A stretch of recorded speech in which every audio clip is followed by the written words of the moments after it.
Olá, bem-vindo ao ExpertCast, o podcast dedicado à inovação em saúde, com apoio da Agfa.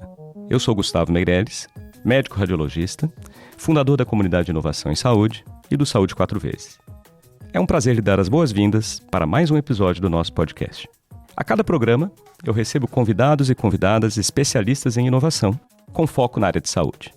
Nós abordamos diferentes temas, como o papel da inteligência artificial, telesaúde, novos diagnósticos e tratamentos, monitoramento remoto de pacientes e diversas outras inovações que estão transformando a saúde.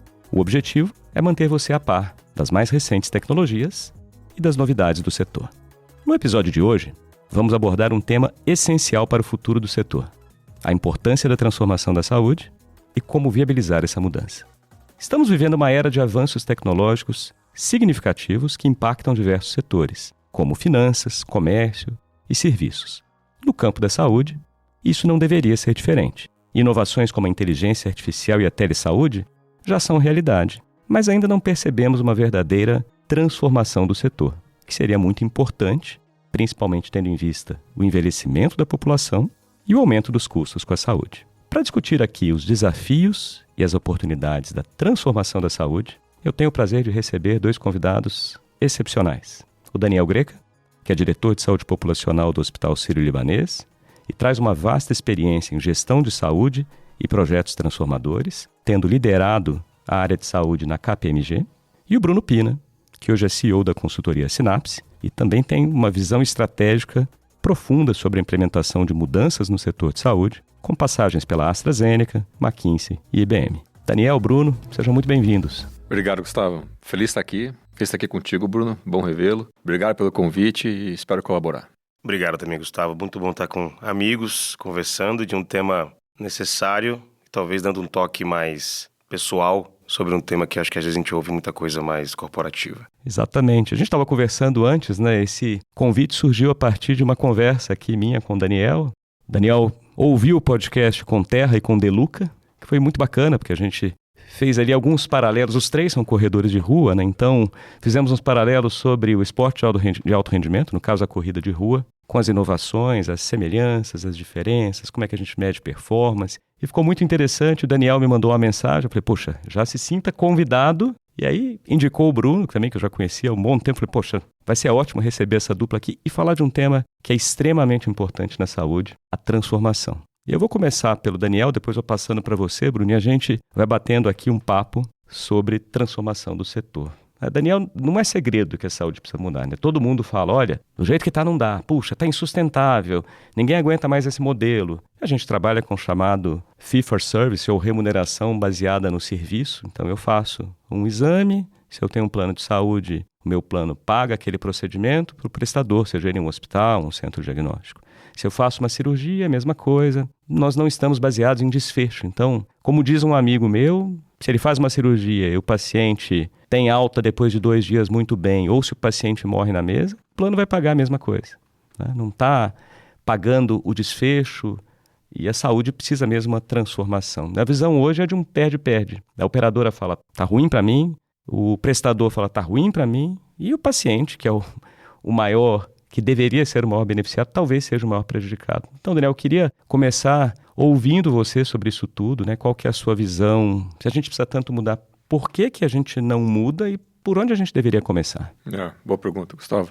Olha, acho que a mudança no setor, a expectativa sempre foi muito alta, principalmente nos últimos anos, e a hora que a gente olha para trás, pelo menos a minha sensação, essa ação depende do dia que eu acordo. Quando eu acordo mais otimista vai para um lado, mais pessimista vai para o outro. Acho que a gente muda, mas a transformação realmente que a gente precisa para mudar o setor, colocar o paciente no centro e fazer com que todo mundo se converse e navegue na mesma direção, ela está distante ainda. Isso acontece por vários motivos, na minha opinião.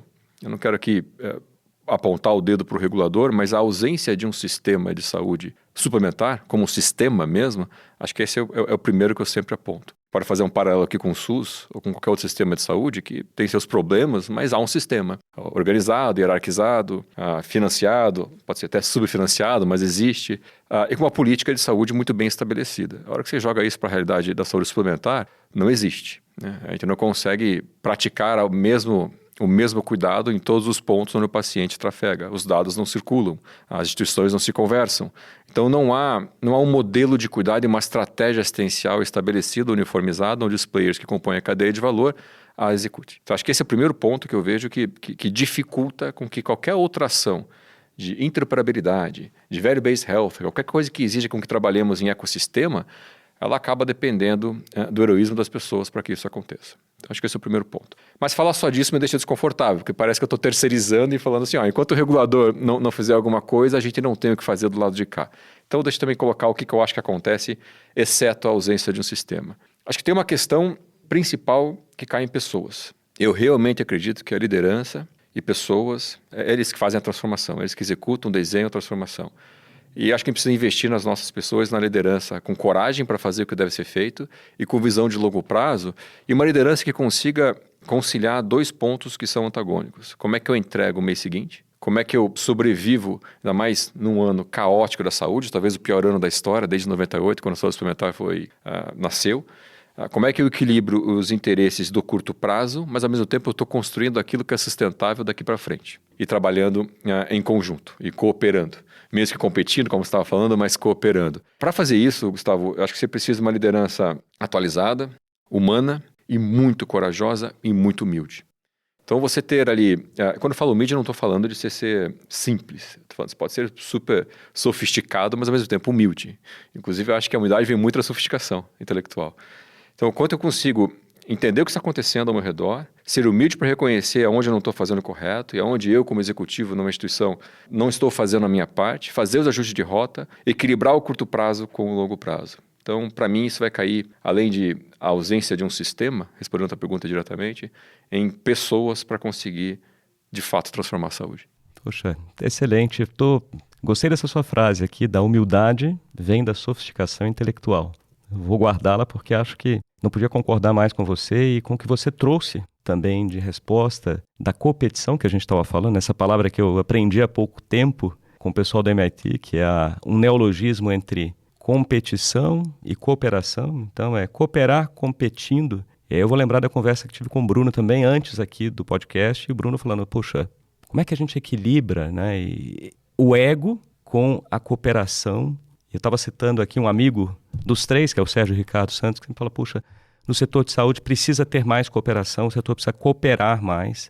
Parece que a gente tem muito mais, né, Bruno, a competição do que a cooperação e está desequilibrado. Então, eu queria a sua visão sobre isso, nesse cenário de uma necessidade de transformação. E aí pegar também o que o Greca trouxe e falar assim, puxa, como é que a gente começa? Quais são os pontos principais? Muito bom. Eu adorei também os pontos do Greca. Eu adicionaria um ponto a mais, talvez, para deixar a comida com mais sabor, que seria um ingrediente chamado literacia em saúde.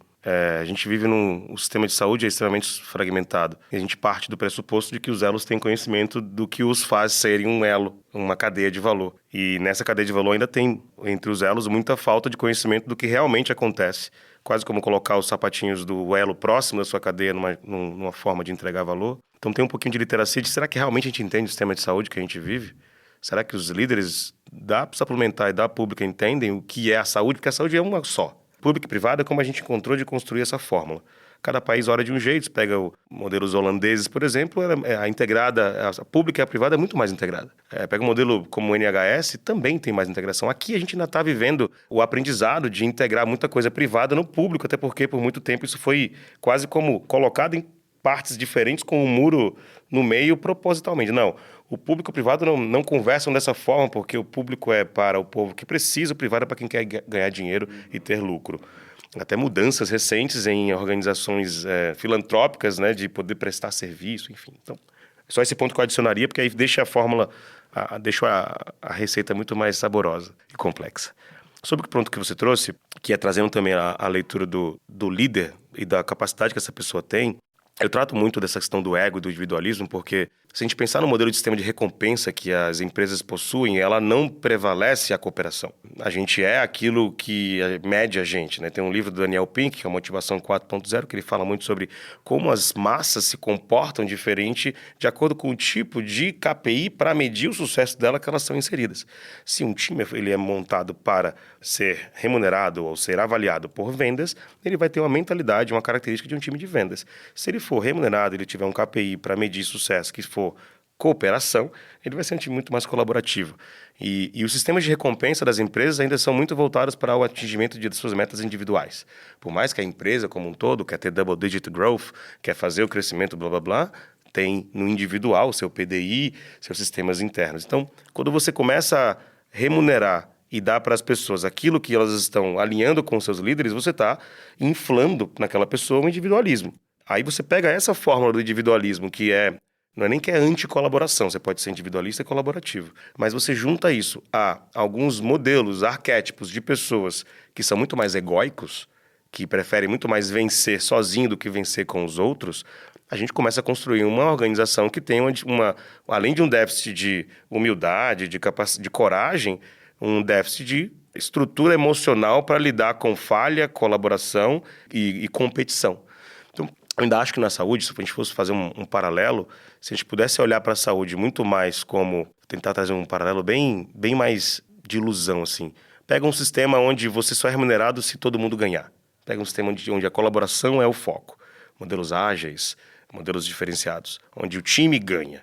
O individual não é nem que ele não existe, ele não é mais importante do que o time. Nessas organizações onde todo mundo ganha, no início você entrega muito menos, porque você está aprendendo a lidar em conjunto. E quando você entende como a fórmula daquele micro-universo ali funciona, o time performa muito mais. Tem melhor saúde mental, é mais feliz. Então eu sinto que as empresas individualmente têm esse problema. E quando vai para a competição, que não existe ainda, aí o problema ele é diferente, que é, se eu estou numa jornada, se eu sou um hospital, e eu tenho que fazer para a minha eficiência ser a melhor possível, eu deveria diminuir a glosa de alguns procedimentos. No meu hospital, eu deveria colaborar com uma operadora. Aí quando você olha para os KPIs de um hospital e de uma operadora, eles não são convergentes. Eles são naturalmente competitivos. Porque enquanto um prevalece, vou ser bem leviano aqui, mas a alta, mais eficiente e rápida, porque para a operadora, quanto menos tempo ele ficar usando, é melhor, para muito hospital, e não estou dizendo que são todos, os melhores procedimentos, enriquecer e encarecer a conta desse paciente, não de maneira leviana, porque ele precisa, se torna muito mais eficiente, né? Ainda que ele queira alta também, de maneira eficiente. Então, e aí você deixa isso muito mais complexo quando você junta mais elos na cadeia. Ego e individualismo, para mim, é um problema.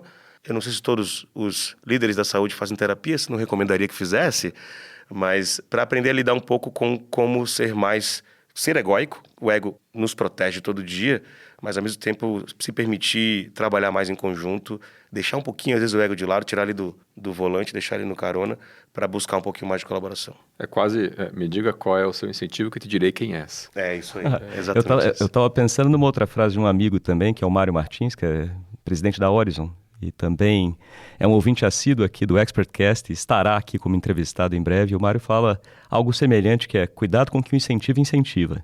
Então, de vez em quando eu me pego pensando nisso. O que o incentivo está incentivando? Que é exatamente o que o Pina trouxe aqui agora. E aí fala desse novo líder, né, que você, Daniel, tinha dito, e o líder aqui com a humildade, com a sofisticação intelectual, mas conseguindo agregar equipes. Eu queria, de novo, voltar aqui para a sua visão. Como equilibrar essa competição? Então, para a gente realmente alcançar a transformação da saúde, acredito que todos os lados vão ter que se transformar, né? A palavra que eu ia usar era ceder, mas não é ceder, é uma transformação individual, pessoal e empresarial, nessa linha que o Bruno trouxe aqui. Puxa, o que é o seu KPI? Qual que é o do outro? Não dá para chegar no meio termo. E a questão do curto versus longo prazo, né? Você pegar uma companhia, por exemplo, de capital aberto, ou que precisa demonstrar resultados com muita frequência, o incentivo acaba sendo muitas vezes grande no curto prazo. E para a saúde vai demorar, vai ser mais tempo mesmo para ter uma transformação de fato. Como é que você enxerga, Daniel, um equilíbrio disso tudo e como é que a gente começa de fato e acompanha isso? Eu acho que a partir do princípio que a gente não consegue virar do avesso, não consegue virar aí 90 graus que seja, a estratégia das organizações tem sido em proteger e ao mesmo tempo inovar, transformar. O problema é que a agenda do proteger e o orçamento também, ela toma conta da tua estratégia, e você acaba deixando aquilo que é transformação muito mais de lado. Principalmente no momento que a gente vive, de pensamento de curto prazo, ele acaba sendo a sua prioridade, porque a gente também tem que proteger, né? Também tem que proteger o que nos trouxe até aqui, o nosso DNA e a nossa história. O que eu vejo as empresas fazendo, aquelas que fazem isso com mais apetite, têm mais sucesso, é você não deixar aquilo que é inovar e transformar ser engolido pelo modelo atual, vou chamar aqui de as-is, né? E você conseguir dar tração, investimento e dedicação e uma liderança correta para que aquilo que vai rodar um pouquinho no paralelo ganhe corpo, ganhe tração e comece a provar que a tese funciona. Porque o sistema ele não está pronto para uma transformação, desde o ponto de vista pessoas, como eu estava falando aqui, liderança, mas até na operação mesmo. Você pega um hospital hoje, ou um prestador de serviço e tomba ele para value-based healthcare, nem o RP funciona. Não vai, você não tem nem como processar as coisas, porque nada está pronto para isso. Então, o que eu vejo, e talvez o caminho aqui, que é o possível, não estou falando que é o ideal, é você manter uma estratégia de proteger e, ao mesmo tempo, crescer naquilo que é diferente e transformacional. O problema é que, no dia a dia, você não pode deixar aquilo tão de lado e tão afastado ao ponto do teu as-is tomar conta.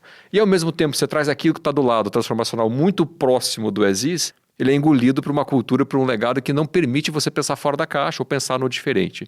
Então, para mim, você tem que proteger o teu as-is, não dá para você virar, não dá para você transformar e virar do avesso o teu negócio hoje. Ninguém está pronto, os sistemas não estão prontos, os modelos não estão prontos, os protocolos não estão prontos para isso, mas que você consiga ter a coragem para você pensar no diferente e dar autonomia, orçamento para isso e um plano muito bem estabelecido daquilo que vai rodar em paralelo. Isso pode ser em novas unidades de negócio, isso pode ser dentro da inovação das instituições, isso pode ser num escritório de transformação que as instituições têm, isso pode ser no próprio as-is, mas um pouquinho apartado, pilotando e testando, mas tem que ter essa coragem, tem que ter essa disciplina, porque sem a disciplina você vai ser engolido pelo curto prazo, pelas glosas, pelo sistema que não fecha a conta, pela falta de colaboração.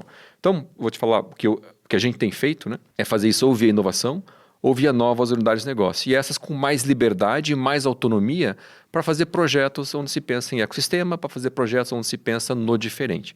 Caso contrário, você vai ficar amarrado no teu as-is. É ótimo. Isso é algo que a gente já presenciou em alguns locais, né? Porque a companhia precisa tocar a operação, precisa tocar o dia a dia.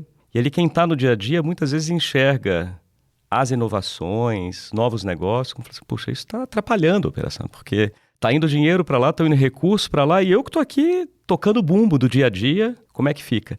Então fica muito uma competição até interna, que eu consigo entender, é verdade. Porque tem gente que realmente, poxa, eu estou aqui tocando a operação, e enquanto isso quem está levando ali os créditos, quem está fazendo, entre aspas, né, a parte gostosa da coisa, está lá no setor de novos negócios. E não deveria ser assim. Acho que é uma boa estratégia. Se você quiser até complementar... Eu quero porque é uma questão de respeito também. A hora que você tem esses dois mundos em paralelo, são mundos muito distintos, com KPIs diferentes, e com visão de futuro um pouco diferente, e com missão diferente ali no dia a dia, tem que ter um respeito muito grande. E o que você viu muito, hoje você vê menos, tá? Mas no começo, quando começou esse papo de inovação, de transformação, era o mundo inovador de transformação não respeitar o legado e o as-is, como quem diz, nossa, vocês não conseguiram resolver esse problema ainda. Gente, esse problema está lá faz 30 anos, acredito que ele é complexo. Parte do princípio que ele é complexo, não parte do princípio que ele é simples. E o lado de cá, veja que estou falando em lados, nem deveria, né? Porque é tudo um lado só, na verdade. E o lado de cá pensando, não, agora está chegando, só porque é pensamento inovador, acho que vai fazer algo que eu não sei fazer. E você acaba criando dois mundos separados. E aí, esse é o problema. Então, como é que você, no dia a dia, você junta mundos completamente distintos para chegar no mesmo lugar? Eu vou dar um exemplo de como isso, na realidade, é muito complexo. Vou pegar o hospital de novo como exemplo, né? Você pega a operação de hospital, ela foi treinada, ou pelo menos deveria ter sido, para protocolos, qualidade e segurança. Isso tem que ser negociável, né? Até para o paciente que não consegue medir qualidade de segurança, eu perguntar o que você quer, hotelaria ou qualidade de segurança? Não, cara, qualidade de segurança, porque ele não consegue medir. E para você tornar uma operação orientada e drivada para qualidade de segurança, você tem que engessar um pouquinho, né? Você não pode simplesmente deixar isso solto. Então, como é que você primeiro educa para ser mais engessado, para você poder cumprir qualidade de segurança, poder medir isso e melhorar ao longo do tempo, e ao mesmo tempo um novo mundo que fala, vamos ser um pouquinho mais fluido, vamos ser um pouquinho mais maleável. Então você está falando de dois mundos completamente distintos. Então no dia a dia, para você inovar e transformar, você, líder, tem que unir esses dois mundos. Muito bom. E aí eu vou aproveitar o Pina aqui para perguntar para ele como unir esses dois mundos e mais, trazer a visão também de quem está fora, diria aqui, novos prestadores, que são as health techs, né? Nós nunca tivemos tantas startups no setor de saúde, mas ainda existe uma percepção muito grande de que inovação é mais um custo para o setor. Então, inteligência artificial mesmo, dependendo da forma que é entregue, muita gente enxerga como mais uma camada trazendo custo e não transformando de fato a saúde. Então, aproveitando o que a gente falou aqui agora e te deixando essa visão de, puxa, será que tem muita espuma e pouco chope no que está sendo feito? Estou vendo vocês dois rindo aí, porque é uma provocação mesmo pro Pina. Não, ótimo. Eu gosto de provocações, que eu gosto de tocar nesse ponto. Primeiro, a construção está sendo bem gostosa, porque o assunto da transformação do setor, quando toca em novos modelos de negócio, na área de novos negócios e inovação, que começam a flertar já há alguns anos e gerar até muitos arquétipos nas empresas de saber onde fica a inovação na empresa. Ela fica na área de novos negócios, ela fica no comercial, ela fica no clínico assistencial, ela fica fora de tudo isso. Por si só, isso já é um problema em todas as empresas. Cada uma quer fazer de um jeito, cada uma quer copiar o outro, como se cultura e estrutura organizacional fosse copiável. Então, mas é bom a construção, porque os problemas que as empresas vivem e os mecanismos de mensuração de sucesso que as áreas vivem, assim como entre elas e entre os elos da cadeia, esses KPIs não são voltados para coexistirem. Quando você fala de eu abrir a cozinha da minha área para que alguém olhe para isso e propõe uma nova solução, é pior ainda, porque é um atestado de incompetência. Se eu receber aqui agora uma health tech ou alguém que com uma solução nova, que faça algo que eu não estou fazendo há 30 anos e encontre uma solução que eu não encontrei nos meus últimos 20 anos no cargo, eu vou estar dizendo o quê? Eu fui incompetente nos últimos 20 anos. Não quer dizer isso, mas é isso que a pessoa pensa. Eu estou sendo incompetente, logo eu não vi uma coisa tão boba que era juntar dado A com dado B e usar método C e resolver isso. Então, eu começo por aí para falar sobre novos modelos de negócio e inovação nas empresas. Existe, primeiro, entender que estratégia é o que tem que direcionar a empresa. Então, primeiro de tudo, inovação não é estratégia. Pelo amor de Deus, senhoras e senhores ouvintes, não falem isso nunca mais. Segundo ponto, se inovação não é estratégia, o que ela é? Ela é uma forma de entregar uma estratégia. A estratégia da empresa é uma só, né? O CNPJ, ele nasce com, se ele é de uma empresa filantrópica ou não, ele tem um objetivo. Esse objetivo ele não vai mudar porque você é mais inovador ou menos inovador. O que vai mudar é o quão você tem novos mecanismos, novas abordagens para entregar aquilo no curto, no médio e no longo prazo. Se é uma empresa que entrega muito no curto prazo e não pensa no futuro, eventualmente você está uma empresa que não está se preparando para o futuro. Você está deixando o futuro à mercê do futuro. E quando você não se prepara para ele, você pode ser surpreendido com uma tendência que está navegando aqui no paralelo, quando ela chega para você e fala, nossa, eu não vi isso chegando. Não viu porque estava muito focado no curto prazo, com a viseira ali, né, aquele tapa-olhos de cavalos ali quando está na charrete. Então, acho que o começo de conversa vem daí, né, sobre as empresas não estão abertas ainda para mostrar o que existe de problemas reais dentro das áreas de um jeito muito controlado para que, aí vem para outro ponto, as novas soluções possam trazer. Quando isso não acontece, não tem como não ter espuma, porque não tem substância por dois motivos. Porque tem espuma mesmo, né? É a espuma ali bem quente ali, né?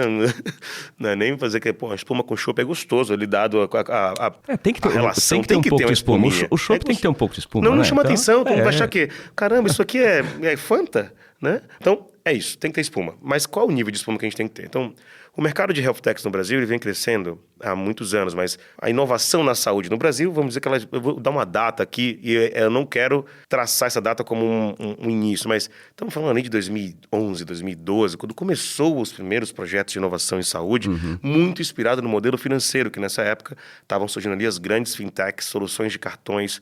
Então, eu digo assim, na saúde, a primeira leva de empreendedores, a mentalidade é muito menos health e muito mais modelo Vale do Silício de construir soluções e entrega algo no matter what. E aí, se a gente pegar exemplos no mercado de quem construiu startups, está nessa inovação desde essa época, tem uma característica ali similar entre os fundadores, entre o modelo de pensar.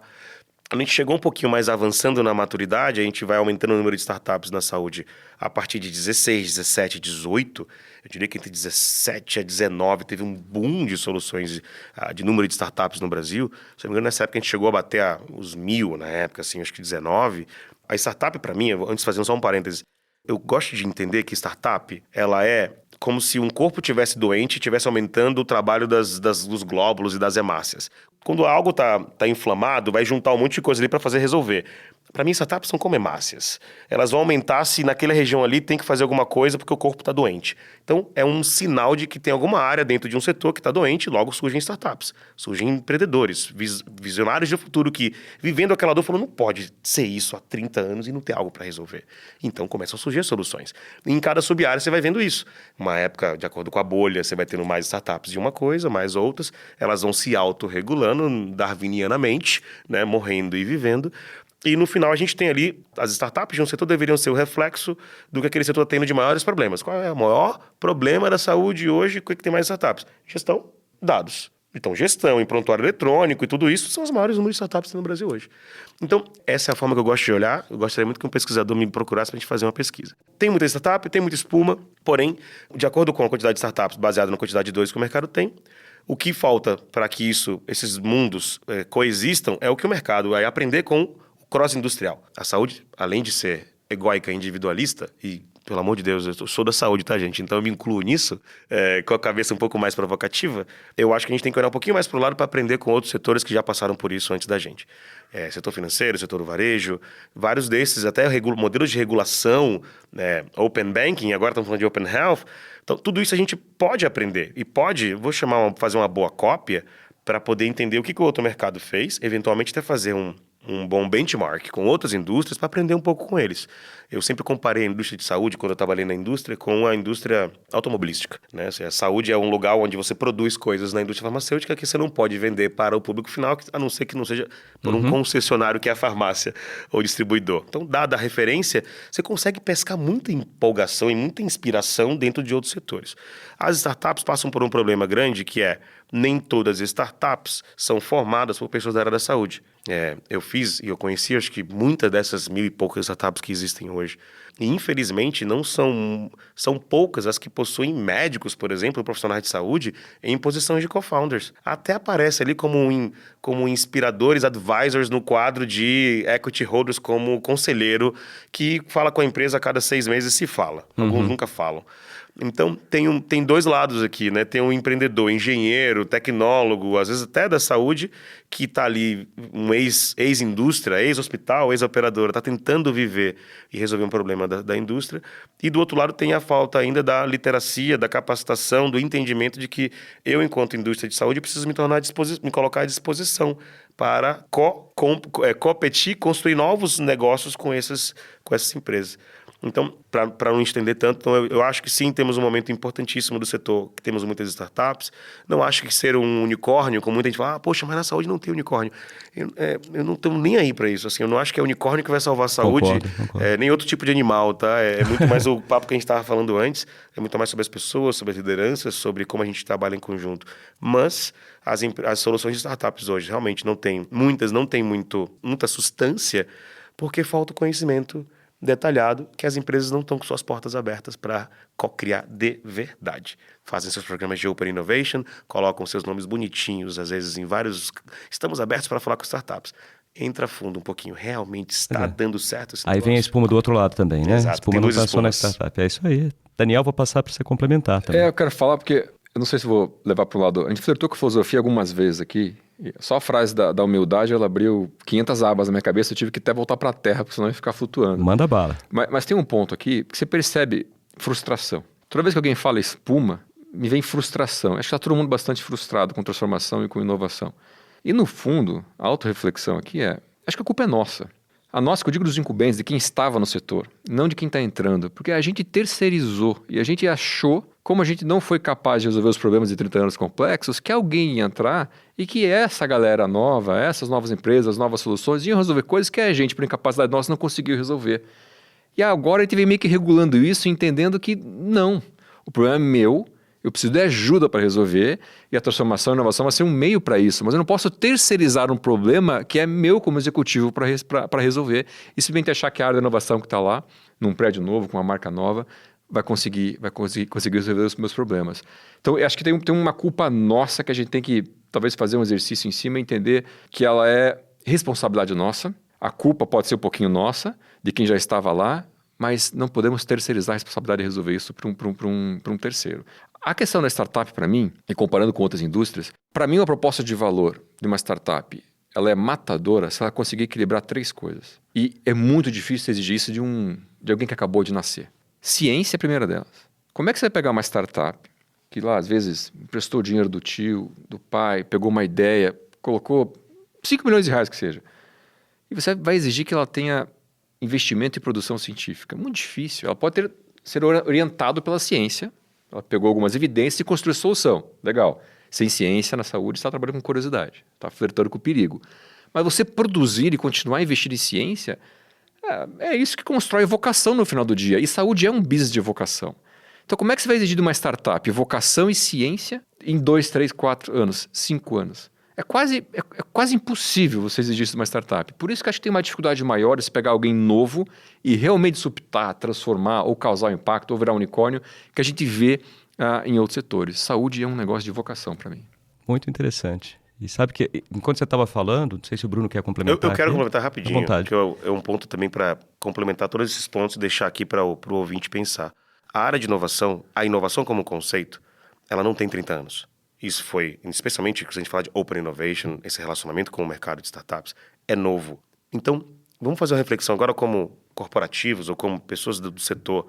Qual espaço a gente está dando para essa área se desenvolver? Se é uma área nova, que tem muita coisa ainda indefinida, eu tenho que entender que muitas daquelas coisas vão ser co-construídas. Eu nunca tive um head de inovação na minha empresa e estou contratando pela primeira vez. O que eu tenho que fazer para não permitir que ele morra? Só que ao invés disso, a gente como pessoa, como humano, vai dizer assim, esse cara está competindo comigo, ele está entrando numa área que ele não conhece e você não reconhece aquela pessoa como parte do seu novo ambiente, você tenta fazer o quê? Refutar. Já que não é bom, não funciona, dentro do seu ambiente não é bom, é quase um corpo estranho, eu vou refutar aquilo. Então, é hora também de refletir sobre o quanto a gente está dando espaço como pessoas para uma área nova. Não estou falando que inovar é ser novo, tá? Mas, especialmente nesse aspecto de relação com startups, criar fundos de investimento, criar new ventures. Hoje você pode dizer assim, eu não aceito isso, mas eventualmente há 30 anos atrás você fechou com uma empresa que você nem sabia que o nome era startup, que era nova, que pegou um problema, que era seu ex-funcionário, saiu, montou um produto, chamou de empresa e você comprou, com 6 meses de vida. Só porque não era startup, não tinha jovem, não tinha o buzz que tem hoje, é menos ou mais ruim? Não vou entrar no cenário, mas eu só queria adicionar esse ponto a isso. Que espaço a gente está dando para que a inovação deste jeito ganhe espaço? Se ela é nova, ela é um adolescente, está adolescendo. E adolescer é difícil, a gente sabe. Bom, eu tenho um filho adolescente, então acho que a gente também refletir um pouco sobre isso é um ponto para não ter resposta, mas para a gente pensar. Fantástico. Poxa, infelizmente a gente está chegando no final aqui da primeira metade do nosso episódio. A gente vai continuar no episódio 2 e vai abordar mais esses temas. Gostei muito dessa discussão que a gente teve aqui. Fiquei lembrando de algumas coisas que o Daniel falou agora e você complementou, né, Bruno, sobre as startups. Elas muitas vezes são avaliadas, a régua acaba sendo muito maior do que, por exemplo, contratação de serviço de um incumbente, porque é meio, puxa, será que eu posso confiar? Não posso? E ali muitas vezes morre a inovação. Vou dar um exemplo de uma startup que eu acompanho super de perto, tem um conflito até porque eu sou advisor deles, que faz tratamento usando luz, que é um negócio completamente diferente, um físico brasileiro, uma ideia fantástica, devem vir aqui no ExpertCast daqui a um tempinho, e o problema que eles têm é que tem pouca evidência ainda, obviamente. Então eles estão fazendo tratamento de dor usando luz. Puxa, mas cadê a evidência? Cadê a evidência? Difícil porque está sendo, é o que o Daniel disse, está sendo construída com o tempo. Mas a startup é avaliada e comparada com algo que já tem evidência de muito tempo de uma empresa gigante. Então, como a gente não matar a inovação, sendo muito rigoroso. Mas a gente vai falar mais disso na segunda parte. Eu queria agradecer a vocês dois de novo, Bruno, Daniel, por estarem aqui. Foi um prazer, a gente vai voltar daqui a pouco para a nossa parte 2. E aí, para o nosso ouvinte, se você gostou desse episódio, não se esqueça de seguir o ExpertCast nas principais plataformas de podcast, nos avaliar com 5 estrelas e de recomendar o ExpertCast para os seus contatos, amigos, nas mídias sociais. É assim que a gente ajuda a construir informação de qualidade sobre inovações em saúde. Muito obrigado.